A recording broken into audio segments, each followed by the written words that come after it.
We started this thing on July the 25th. We ended today on September the 8th. Hello, everybody. I'm Jim Derry. This is bet.nola.com, powered by the Dattitude Podcast, and it's the New Orleans Saints, the 32nd of 32 2023 NFL team previews. You know, some people said I wouldn't make it through, that who knows what might happen, but I made it through. Well, at least in 10 minutes, I will have made it through. You stuck with us the whole way. What do we think about the New Orleans Saints? Yesterday, we told you the Carolina Panthers would finish 10-7. We didn't want to tell you where that would be in the NFC South. Today, we wrap up the NFC South and the NFL by giving you our best predictions on the home team, at least here in New Orleans, the Saints, coming up next.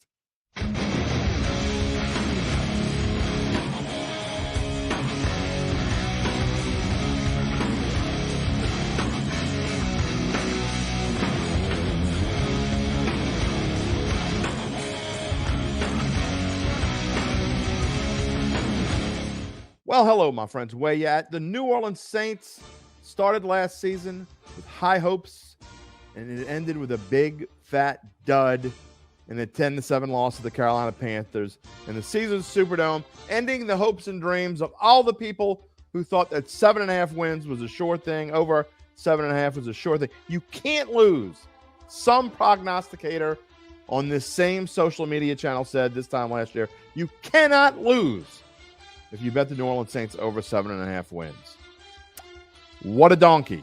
That donkey was wrong. Came down to an Eddie Pinheiro field goal at the end of the game. The Saints played like they couldn't wait for the season to be over. They probably couldn't wait. It didn't mean anything. And it ended with a firework, a shoo-shoo, as we would call it here in New Orleans. Well, they opened the season with Jameis Winston, the quarterback. That didn't work out very well. They were 1-2. They lost to the Carolina Panthers.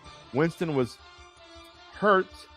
In came Andy Dalton, performed fairly well against Minnesota, and I guess that was good enough to win him the job because Andy Dalton did exactly what many of us thought, including this. You know, I got the thing wrong about the Saints over 7 wins. You know, I got that wrong. But what I did get right is I think someone here said Andy Dalton was a surefire recipe to have a losing season. That's what he was.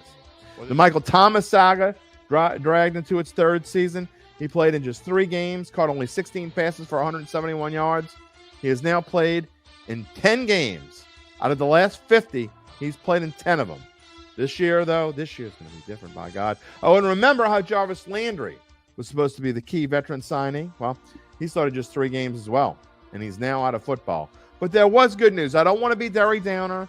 I don't want you to think I'm just going to say the Saints are going 3-14 or whatever you think right now. There was definitely good news. Rashid Shaheed was quite defined as a receiver and as a kick returner. Tight end Juwan Johnson earned himself a nice little 2-year, $12 million contract. And also on offense, it seems like Jameis Winston's okay with being a backup after all. He's now still on the team. He's going to play behind Derek Carr, as most of you know.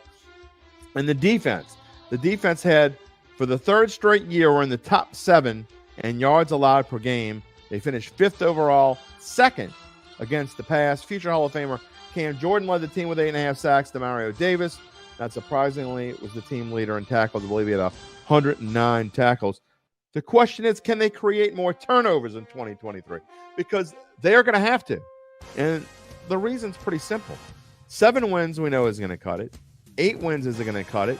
9 wins is going to cut it. And if you watched yesterday's show and believe what I had to say, whether you believe it's Carolina or Atlanta, 10 wins might not even cut it. So to improve by a minimum of 3 wins, probably 4 wins, they were 30th in the league in turnovers created last year. That leads us to the offense. It took us this long to get into talking about Derek Carr.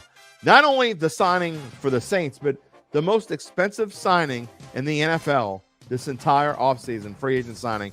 4 years, $150 million. And like we asked the question, if you read the type on top of the photo when we first started with this intro, and in case you didn't look at it, we'll show it to you. I asked the question, is Derek Carr the quarterback to help Saints fans move on from Drew Brees?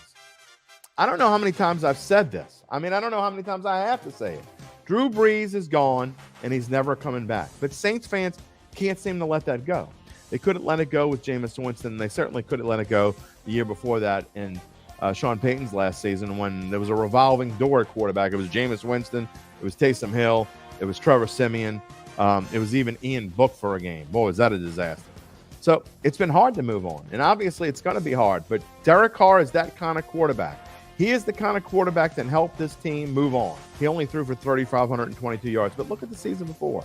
And the 3 seasons before that, he had 4 consecutive 4,000-yard seasons. In fact, in 2021, he threw for a career high 4,804 yards, 23 touchdowns. If you give Derek Carr time, he is going to pick you apart. And that's what the Saints are hoping for here, especially with the schedule that we're going to talk about in just a moment. But it all starts with the offensive line. We said it in our report on bet.nola.com. The what needs to go right and the what needs to go right segment. You can talk about Derek Carr all day long. You talk about Alvin Kamara when he comes back from his suspension. But this offensive line has got to avoid, you can't even say injuries. I think they have to avoid one injury. I have said this for over a month, and I still believe it. I think this offensive line is one major injury away from catastrophe. Can they avoid that major injury? If they can, they'll be good enough to protect for Derek Carr. They'll be good enough to get that running game up from 19th last year, and the total offense certainly should improve from 19th because we know the passing game is going to be better than 16th. We haven't even talked about Chris Olave. Chris Olave is not only a number 1 receiver on this team, I think this is the year in his sophomore season where he could become a top 10 receiver in the NFL. I really believe that. I think this kid is a superstar in the making, and it's another reason why I take some of the pressure off of Michael Thomas. He doesn't have to be that guy before that was catching 120, 130 passes a year for 1,500 yards and 12 touchdowns or whatever it is. He doesn't have to be that guy because Chris Olave can be that guy. And schedule time. This is what we have been gauging teams by and how easy or how hard their schedule is. And look, I mean, when we talk about how we've judged what the ratings of the schedules, it's based off of formulas derived off of Caesars Sportsbook. The Saints have the easiest schedule in the NFL according to our formula. And if you don't use our formula and you use what most other people use, and that's win totals from last year, the Saints still have the second easiest schedule in the NFL. The problem is, if there is a problem, is the way that it sets up. The first third of this schedule is the toughest. If the Saints can somehow find a way to go 4-2 through this first third of a schedule, which is reasonable, I'm not saying it's going to happen, but it's certainly reasonable. You play 4 after the Tennessee game on Sunday.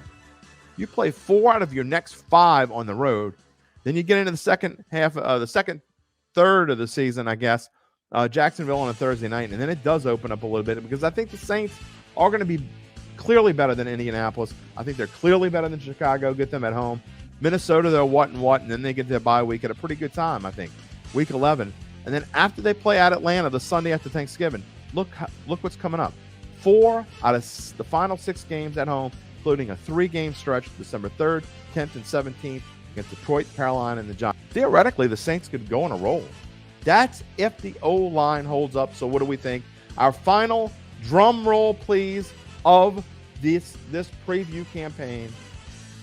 I'm going to predict that the Saints are going to win the division. I told you yesterday that I thought Carolina was the best value, and I absolutely believe that. Carolina is 5-1. If they play this division race 5 times in a bubble, in a virtual bubble, Carolina's going to win at least 1, maybe twice, because I think that Carolina and the Saints are the only 2 teams who can win this division. I know a lot of people are picking Atlanta.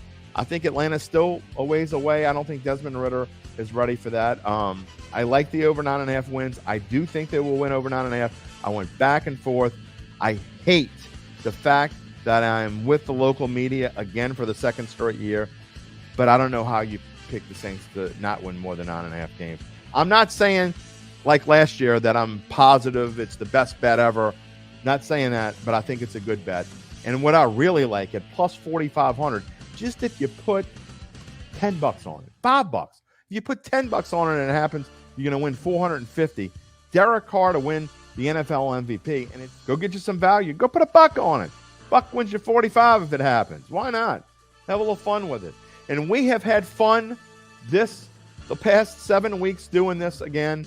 I'm not 100% sure we're going to do it the same way next year. We'll have to wait and see. But for those of you that have watched all of these things, or even most of them, I am very grateful to you. I am. It's been a nice ride since July 25th to today on September the 8th, or whenever you're watching this. It's been a fun ride. Thanks for joining us. We'll see you in 2024.